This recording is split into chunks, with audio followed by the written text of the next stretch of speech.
Greetings, little Falkenstein children. It's Uncle Jim with another edition of the Intellectual Devotional, your favorite book.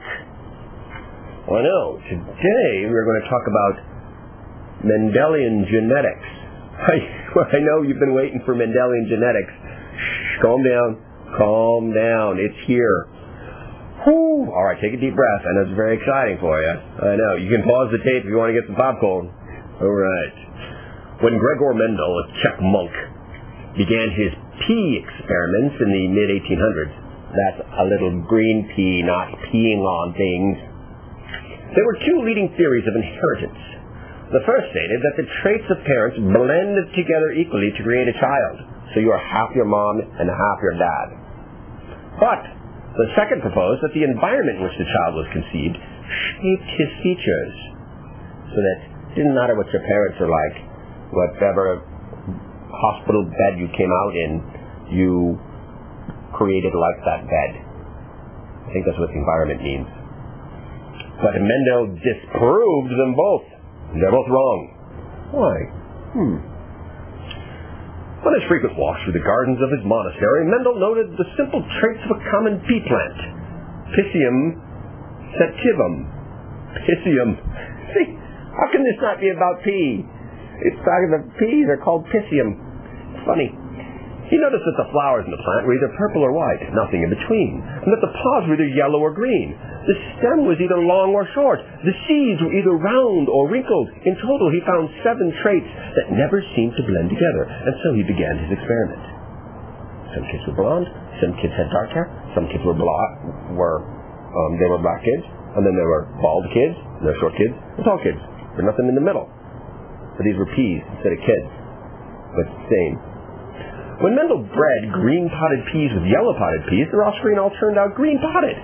But when he bred his first generation with itself, 1/4 of the next generation turned out yellow-potted. The same thing happened with height. When he bred long-stemmed peas with short-stemmed peas, the following generation was all tall. But 1/4 of the grandchildren's generation were short. So when mommy and daddies had babies, they all looked like mommy. And then, when all those kids had babies, some of those kids looked like a grandpa for some reason. How did that happen? Let's find out. The pattern led Mendel to conceive of what he would later call alleles, genes and dominant recessive inheritance.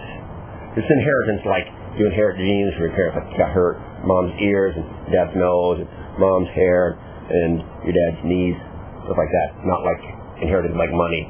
This is not about any money. You're not getting very much, probably.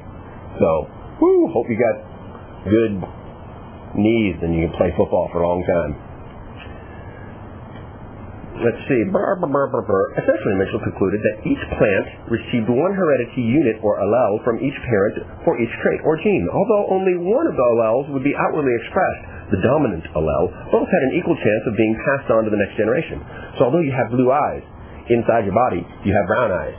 You have a pair of brown eyes inside your body. And then when you have babies, they're either going to get your brown eyes from inside you or your blue eyes from outside you. Or if you had red hair, then inside your head you have blonde hair. And then when you have babies, your baby could have blonde hair or red hair. Yeah, look inside your body, you've got a whole bunch of different eyeballs and hair color. That's interesting, isn't it? Alright, let's see. So after the long-stem peas were made with the short-stem peas, the offspring all had dominant allele for tallness and the recessive allele for shortness. So they were all tall, but they had inside them short. They all appeared tall, but then they all carried an unexpected allele for shortness. I already said that. So when that generation was mated with itself, 1/4 of their offspring had 2 alleles for tallness. Half had a tall and a short allele. They appeared tall, and 1/4 had 2 alleles for shortness. Those with 2 shortness alleles appeared short. The basic observation of the foundation of modern genetics and explains why certain traits appear to skip generations. Wow! Thank God Mendellian Genetics came up! Exciting. Between 1856 and 1863, Mendel cultivated and tested approximately 28,000 pea plants. The green pea plants, not the ones that pee on you. Although plants that pee on you would be pretty funny. If I found them, I would buy those for you for Christmas. Although Mendel kept excellent records, His results often struck later scientists as being too exact. They generally suspect him of falling prey to confirmation bias and smoothing his data. Ask your dad if he has ever smoothed his data. Yeah, I know, it doesn't sound right, does it? Check on him. Mendel's work was largely ignored in his lifetime, but he died in obscurity. Botanists rediscovered his work in 1900, and it changed the study of genetics forever.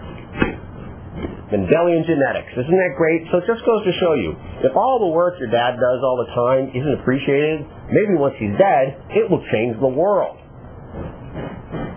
Could be. Okay, see you guys later. All right, bye.